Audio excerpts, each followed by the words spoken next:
NDA की राष्ट्रपति पद उम्मीदवार द्रौपदी मुर्मू राष्ट्रपति पद के नामांकन के लिए निकली हैं और उनके साथ खुद प्रधानमंत्री नरेंद्र मोदी भी इस वक्त मौजूद हैं। एनडीए के शक्ति प्रदर्शन के तौर पर भी इसे देखा जा रहा है। बीजेपी शासित राज्यों के कई मुख्यमंत्री भी इसमें शामिल हैं और साथ ही केंद्र सरकार में खुद प्रधानमंत्री मोदी के साथ साथ गृह मंत्री अमित शाह, रक्षा मंत्री राजनाथ सिंह, बीजेपी अध्यक्ष जेपी नड्डा समेत तमाम जो बड़े नेता हैं वो द्रौपदी मुर्मू जो कि झारखंड की पूर्व राज्यपाल हैं और उन्हें एनडीए के राष्ट्रपति पद के उम्मीदवार के तौर पर पेश किया गया था, उनका नाम उजागर किया गया और उसके बाद आज द्रौपदी मुर्मू अपना नामांकन दाखिल करने के लिए रवाना हुई हैं।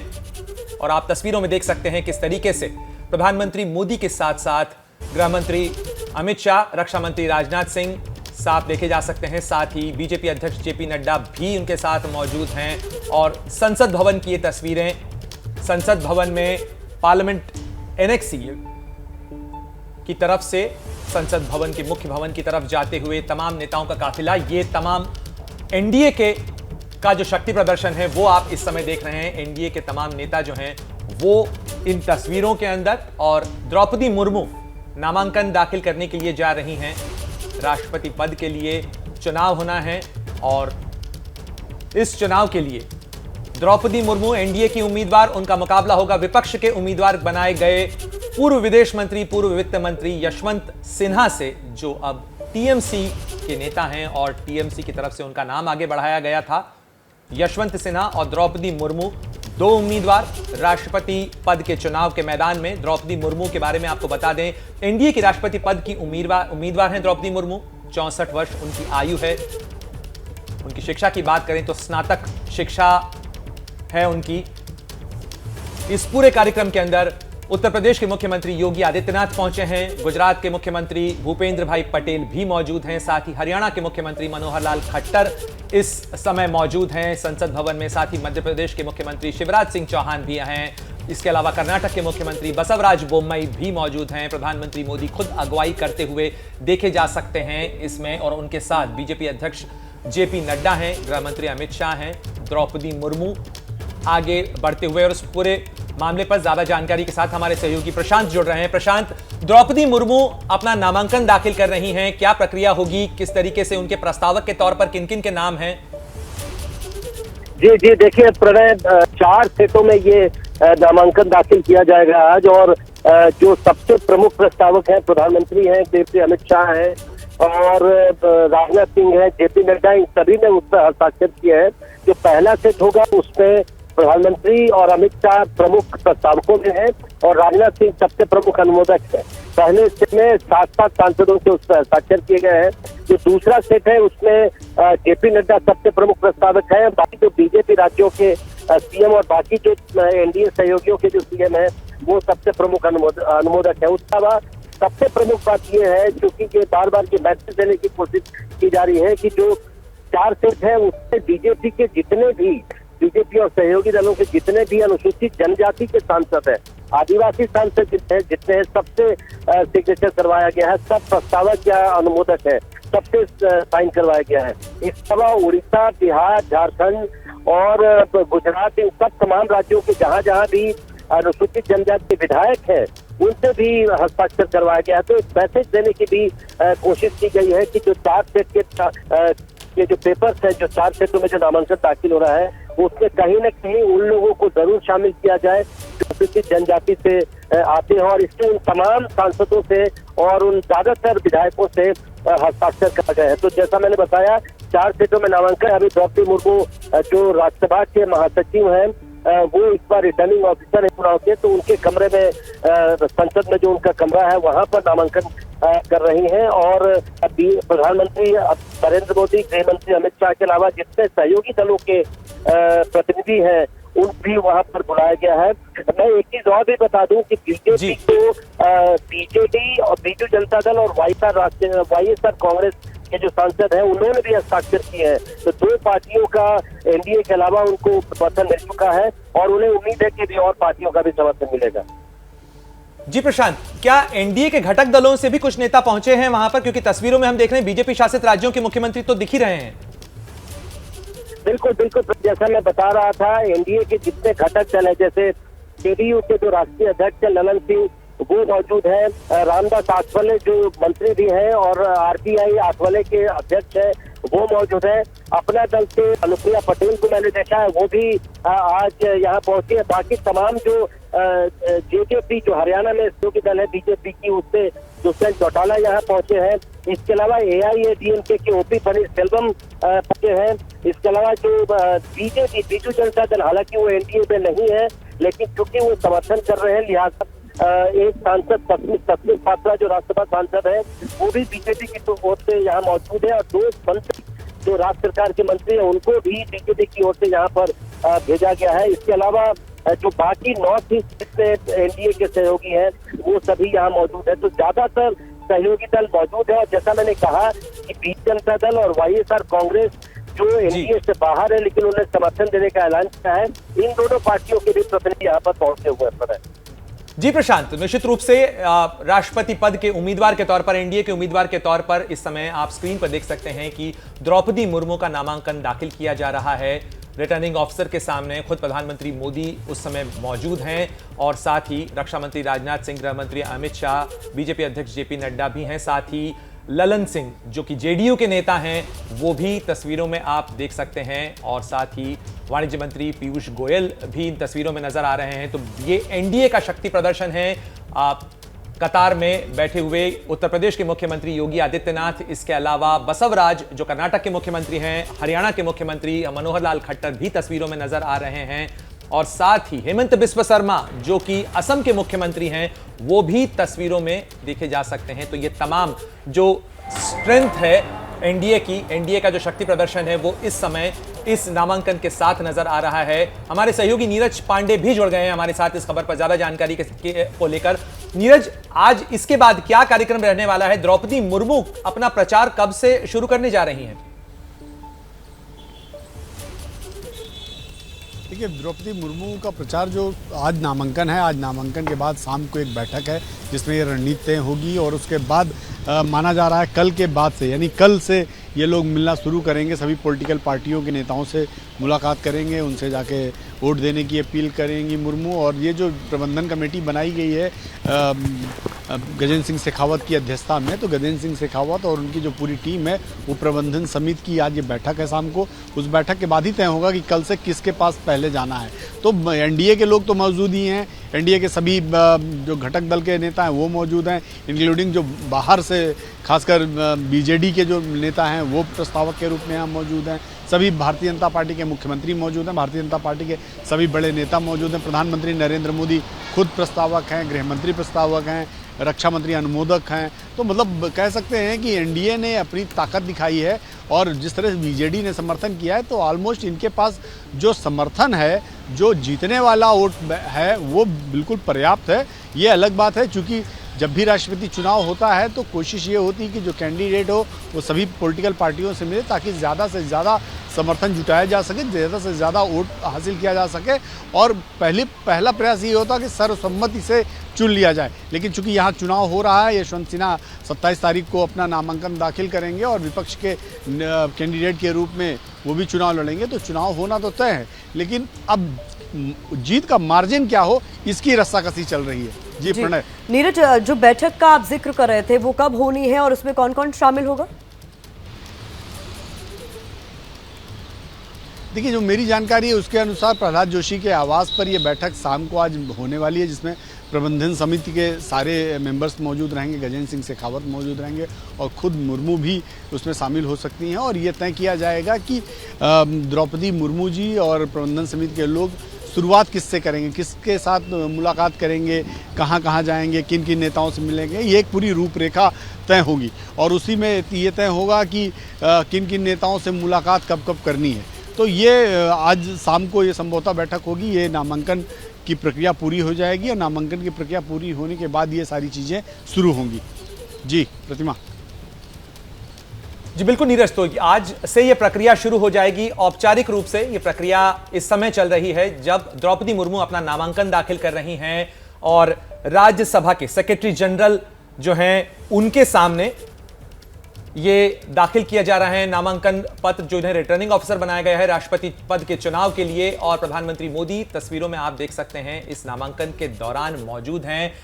रक्षा मंत्री राजनाथ सिंह, गृह मंत्री अमित शाह, बीजेपी अध्यक्ष जेपी नड्डा तस्वीरों में देखे जा सकते हैं। ये नामांकन की प्रक्रिया इस समय चल रही है। एनडीए के उम्मीदवार के तौर पर द्रौपदी मुर्मू आज अपना नामांकन दाखिल कर रही हैं और 27 तारीख को विपक्ष के उम्मीदवार के तौर पर यशवंत सिन्हा अपना नामांकन दाखिल करेंगे। दो उम्मीदवार फिलहाल राष्ट्रपति पद के चुनाव के मैदान में हैं और ये दोनों राजनीति से जुड़े हुए नाम हैं। अगर हम बात करें दोनों की, तो झारखंड के पूर्व राज्यपाल रही हैं द्रौपदी मुर्मू, तो वहीं झारखंड के हजारीबाग से सांसद रह चुके हैं यशवंत सिन्हा।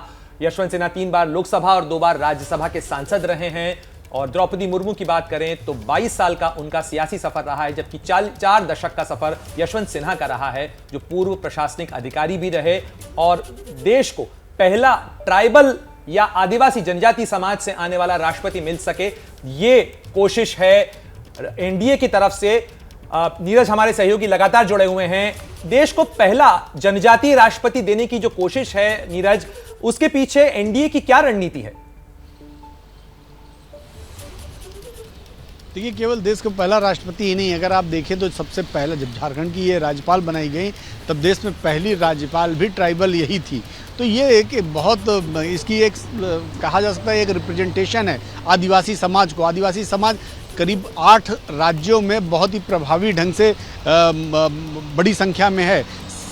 47 सीटें ऐसी हैं लोकसभा की जो एसटी समाज के लिए आरक्षित हैं। इसके अलावा करीब 126 ऐसी विधानसभा सीटें हैं जिनमें ट्राइबल सीधे तौर पर हराने और जिताने का काम करता है। तो एक बहुत बड़े वर्ग को इस भारत में रिप्रेजेंटेशन देने की कोशिश की है और एनडीए ने ये पासा फेंक कर, आप समझिए कि जो आदिवासी, कभी आरएसएस का तो ये एजेंडा रहा कि आदिवासी समाज जो कहीं ना कहीं मिशनरीज के चंगुल में आते रहे हैं और धर्म परिवर्तन वाला जो मामला चलता रहा है जंगलों में, उसके लिए वनवासी कल्याण समाज आरएसएस ने तैयार किया और बड़े संख्या में जो कन्वर्टेड आदिवासी थे उनको हिंदू समाज से जोड़ने का काम किया। तो एक बहुत लंबे समय से काम कर रहे थे। और खुद अगर मुर्मू का आप राजनीतिक इतिहास देखें तो इन्होंने न सिर्फ इसके लिए लड़ाई लड़ी बल्कि बहुत बड़े लेवल पर काम किया। इन्होंने विधायक रहीं, सरपंच रहीं, राज्य सरकार में मंत्री रहीं, उसके बाद जब राज्यपाल बनाई गई। तो एक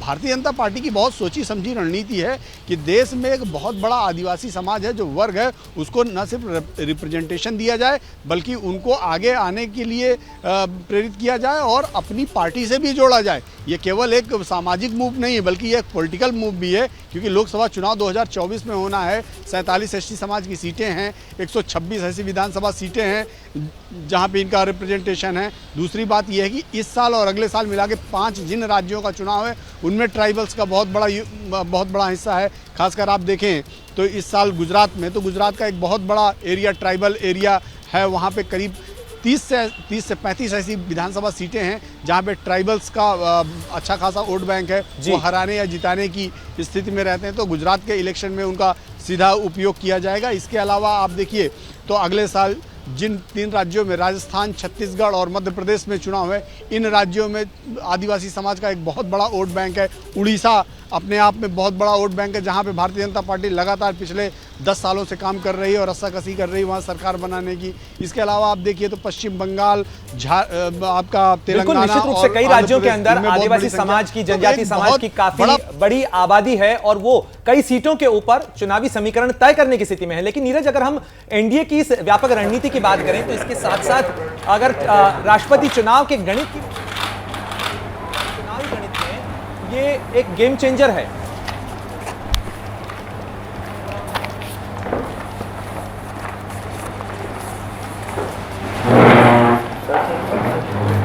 मतलब नामांकन हो गया। ये आपको बहुत शुभकामनाएं। लीजिए अध्यक्ष जी, आपका कारोबार। थैंक यू भैया, थैंक यू।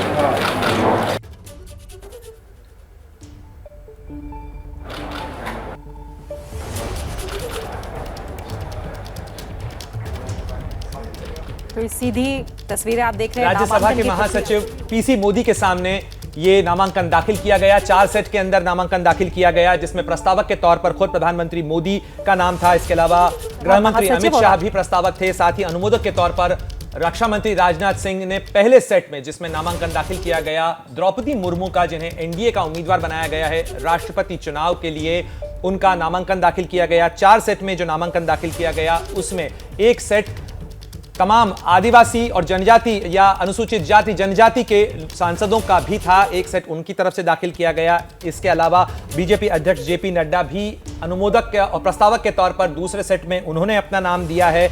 और इसके साथ साथ ये तमाम जो 4 सेट में दाखिल किए गए हैं, इसके साथ नामांकन की प्रक्रिया पूरी हुई। द्रौपदी मुर्मू औपचारिक तौर पर राष्ट्रपति पद के उम्मीदवार के तौर पर उन्होंने अपना नामांकन दाखिल किया राज्यसभा के महासचिव पीसी मोदी के सामने।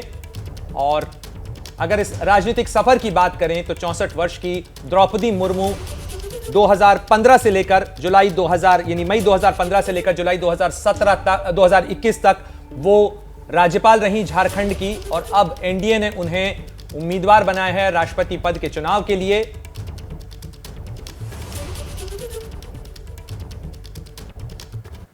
ये तस्वीरें जो आप देख रहे हैं, ये तस्वीरें उस वक्त की हैं जब नामांकन दाखिल किया गया और प्रधानमंत्री ने बाकायदा नामांकन की जो फाइल है वो महासचिव से लेने के बाद बीजेपी अध्यक्ष जेपी नड्डा को सौंपी। और सौंपते हुए प्रधानमंत्री ने मुस्कुराते हुए कहा कि अब अध्यक्ष जी ये आपके हवाले है। यानी आज जो प्रबंधन समिति की बैठक होगी, उस प्रबंधन समिति की बैठक के साथ द्रौपदी मुर्मू के प्रचार की प्रक्रिया आगे बढ़ेगी। वो तमाम नेताओं के साथ संपर्क भी करेंगी।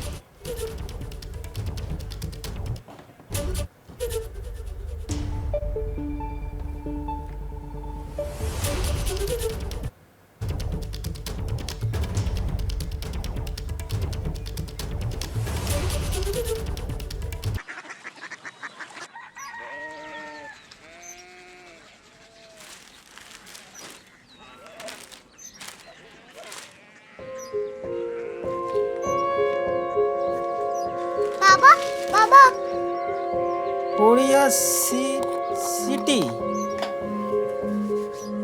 जानी ना।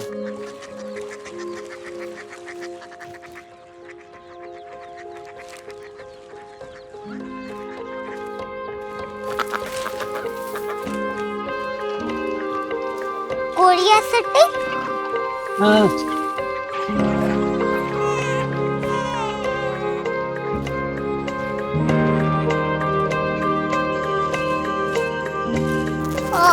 कोरिया सिटी कहाँ पे है? शहर अंग्रेजी लगे हैं।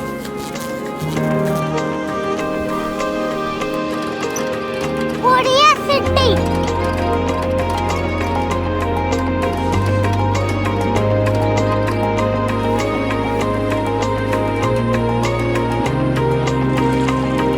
वो बहुत दूर है।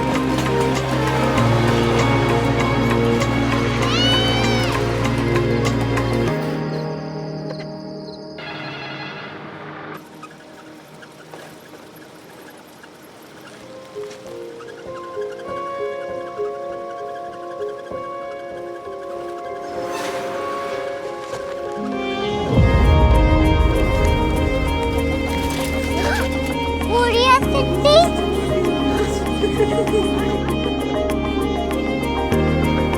दुनिया कुछ लोग बड़े होते हैं। कोरिया सिटी कहाँ है? प्रोफेसर साहब को पता होगा।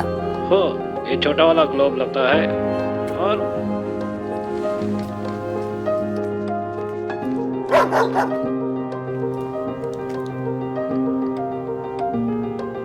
पता नहीं, मेरी बेटी से जाके मिल लो, शायद उसे मालूम हो।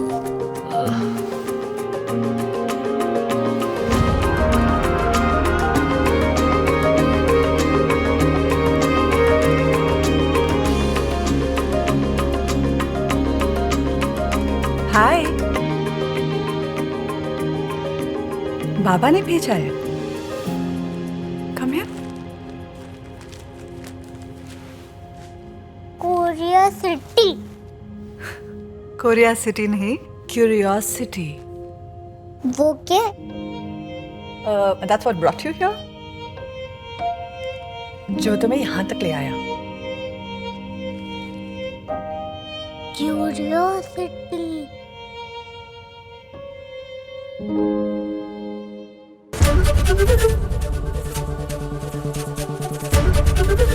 एबीपी न्यूज आपको रखे आगे।